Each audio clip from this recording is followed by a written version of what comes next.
शशि थरूर को नैतिकता के आधार पर त्यागपत्र देना चाहिए। उन सभी पर एफआईआर दर्ज करवाऊंगा जिन्होंने रुपए लेकर ट्वीट किए। ये कहना है कांग्रेस नेता सुनील शर्मा। मीडिया से रूबरू होते हुए सुनील शर्मा ने सोशल मीडिया पर उनके खिलाफ चल रहे दुष्प्रचार को लेकर अपनी बात रखी।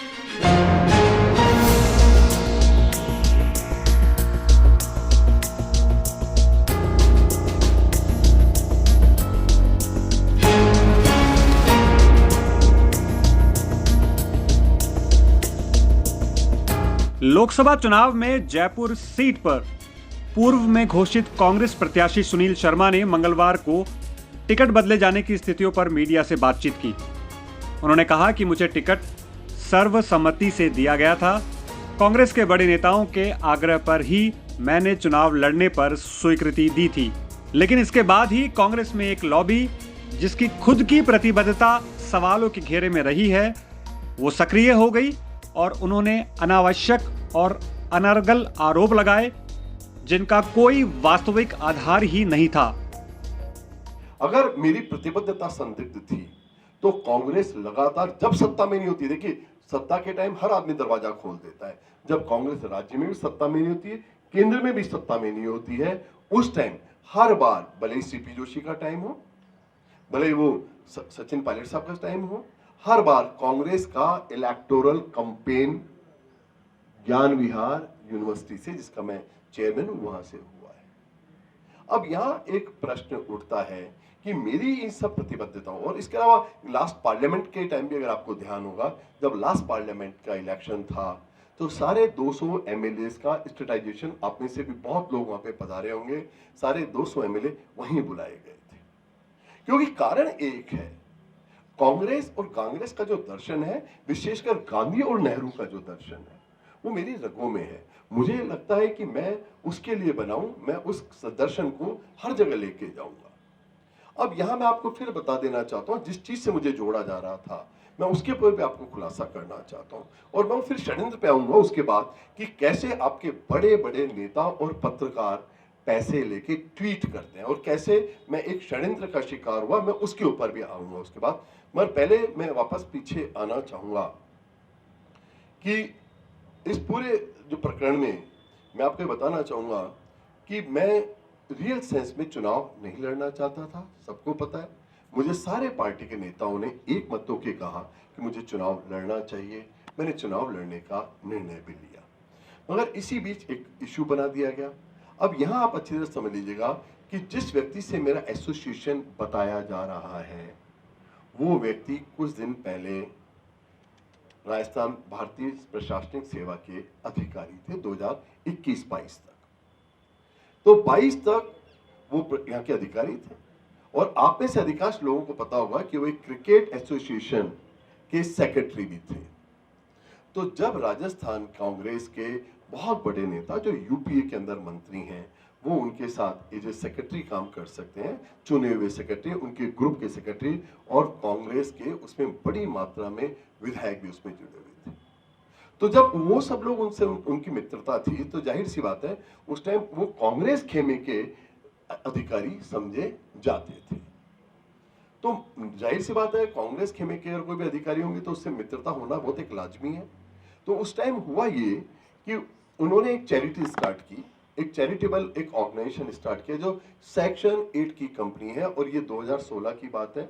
2016 के अंदर वो मुझे मिले और उन्होंने मुझे एक, सुनील जी आप बहुत ज्यादा अध्ययन काम करते हैं, आपकी व्यक्तित्व शैली बहुत अच्छी है, अगर ऐसा हो कि एक ऐसा मंच बनाया जाए जिसमें दक्षिण पंथ और सेंट्रलिस्ट यानी उदार मध्यम वर्गीय लोग दोनों पक्षों को सुना जाए, वामपंथ भी बोले, दक्षिण पंथ भी बोले और सब बोले।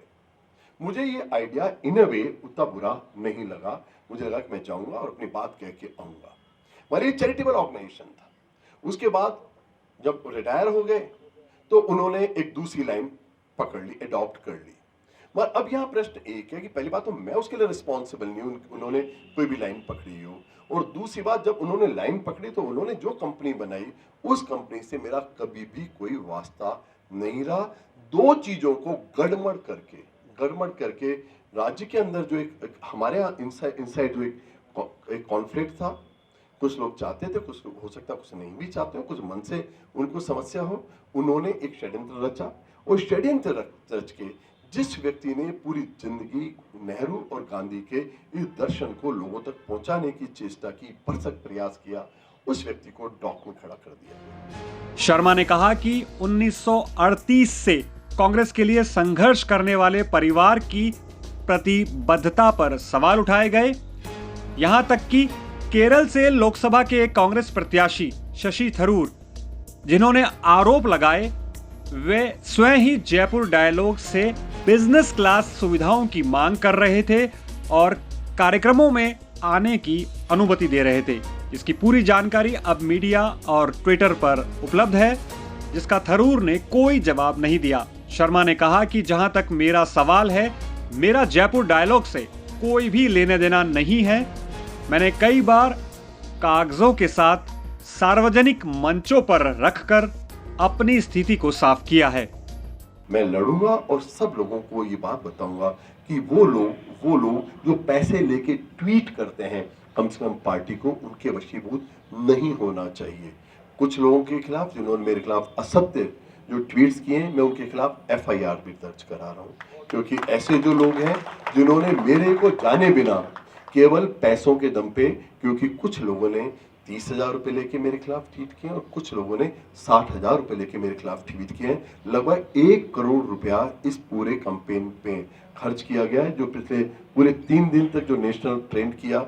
और उसके अंदर सबसे दुख की बात है कि कांग्रेस के बड़े बड़े नेता इन्वॉल्व है। वो नेता इन्वॉल्व है जो कल तक बार्गेन खुद कर रहे थे। अगर वो भी पैसे लेके ट्वीट करते हैं तो इससे ज्यादा मेरी राय में कुछ जघन्य नहीं हो सकता, इससे बड़ा कोई अपराध नहीं हो सकता। और उनको एक प्रतिबद्धता देखनी चाहिए थी। और जिनकी मैं बात कर रहा हूँ, शशि थरूर जी, वो तो मुझे व्यक्तिगत रूप से भी जानते थे, उन्हें कम से कम मुझसे बात करना चाहिए था। वो जयपुर में भी कुछ ऐसे कॉमन फ्रेंड्स हैं, उनसे बात करनी चाहिए थी। अगर वो इसके सिवाय अगर इस ढंग की हरकत करते हैं जो खुद बार्गेन करते हैं, और मैं तो बात एक ही बात कर रहा हूं आपके माध्यम से कि मैंने विनम्रता पूर्वक पार्टी के हित को ध्यान में रखते हुए, क्योंकि मैंने उस दिन भी गांधी जी को कोट किया था कि गांधी जी ने 20 जनवरी 1948 को जब उनके घर पे बम विस्फोट हुआ तो उन्होंने कही थी बात कि अगर एक व्यक्ति भी चाहता है कि मैं जिंदा नहीं रहूं तो मुझे जिंदा रहने का नैतिक हक नहीं है। मैंने अपनी नैतिकता दिखाते हुए कि अगर पार्टी को मेरे रहने से एक वोट का भी नुकसान होता है, पूरे देश में कहीं भी अगर नुकसान होता है, मैं अपनी कैंडिडेचर वापस ले रहा हूं। अब बारी शशि थरूर की है। अब शशि थरूर भी अपनी पार्टी इसी ढंग से इतनी उदारता दिखाते हैं। कांग्रेस नेता सुनील शर्मा ने केरल कांग्रेस के नेता पर जयपुर डायलॉग्स के साथ संबंध और संपर्क होने का दावा करते हुए शशि थरूर से नैतिकता के आधार पर चुनाव मैदान से हटने की चुनौती दी है।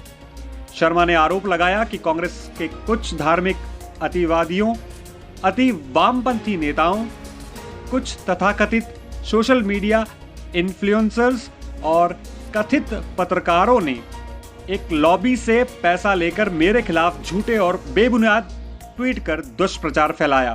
कांग्रेस नेता सुनील शर्मा ने केरल कांग्रेस के नेता पर जयपुर डायलॉग्स के साथ संबंध और संपर्क होने का दावा करते हुए शशि थरूर से नैतिकता के आधार पर चुनाव मैदान से हटने की चुनौती दी है। शर्मा ने आरोप लगाया कि कांग्रेस के कुछ धार्मिक अतिवादियों, अति वामपंथी नेताओं, कुछ तथाकथित सोशल मीडिया इन्फ्लुएंसर्स और कथित पत्रकारों ने एक लॉबी से पैसा लेकर मेरे खिलाफ झूठे और बेबुनियाद ट्वीट कर दुष्प्रचार फैलाया। उन्होंने कहा कि जल्द ही वे अपने लीगल एडवाइजर की मदद से ऐसे लोगों पर FIR दर्ज कराएंगे। मैं कुछ आपको फर्जी ट्वीट्स भी आपको बता सकता हूं, जहां एक व्यक्ति ने मेरे बारे में ये कहा है कि मैंने कांग्रेस के सर्वोच्च नेतृत्व को गाली दी। मैं उन सज्जन के खिलाफ FIR दर्ज करा रहा हूं। मैं आपको उसके आपको ट्वीट आपको दे दूंगा, मैं आपको ट्वीट दे दूंगा आपको मैं, क्योंकि कारण एक है, ये मेरे लिए एक बहुत political loss is not that much important, ये एक इंसान की इंटीग्रिटी के ऊपर क्वेश्चन है। जिन लोगों का मैं सम्मान करता हूँ, जिन लोगों के लिए मेरी प्रतिबद्धता है, अगर उन लोगों के बारे में मेरे से कोई प्रश्न ये कर रहा है तो निस्संदेह मैं उनके खिलाफ FIR दर्ज कराने जा रहा हूँ। मैं राजस्थान के भी 1 या 2 पत्रकार जो मेरे बारे में जिन्होंने अनर्गल प्रलाप किया है, जो बिना मुझे जाने, और इनमें से कुछ लोग तो मेरे परिवार को बहुत अच्छी तरह जानते हैं, मगर केवल वो षड्यंत्र के अंदर मुलव्विस हुए हैं, वो केवल षड्यंत्र के अंदर शामिल होके मेरे खिलाफ उन्होंने इस ढंग का एक माहौल बनाने की चेष्टा की है। जो लोग मुझे बचपन से जानते हैं, बावजूद इसके अगर वो कर रहे हैं तो निस्संदेह उनके कुछ आर्थिक हित हैं, कुछ राजनीतिक हित हैं। केवल राजनीतिक हित के लिए, केवल आर्थिक हित के लिए अगर मेरी प्रतिबद्धता को कोई चैलेंज करता है, उसको कोई चुनौती देता है, हाईकमांड को अगर कंफ्यूज करता है, तो निस्संदेह मैं उन सब लोगों के खिलाफ, भले वो कितना ही बड़ा आदमी हो, मैं किसी से भयभीत नहीं हूँ, भले वो कितना ही बड़ा आदमी हो, भले वो केंद्र में मंत्री रहो, भले वो कितने बड़े ओहदे के ऊपर रहो, मैं उनके खिलाफ FIR दर्ज कराऊंगा।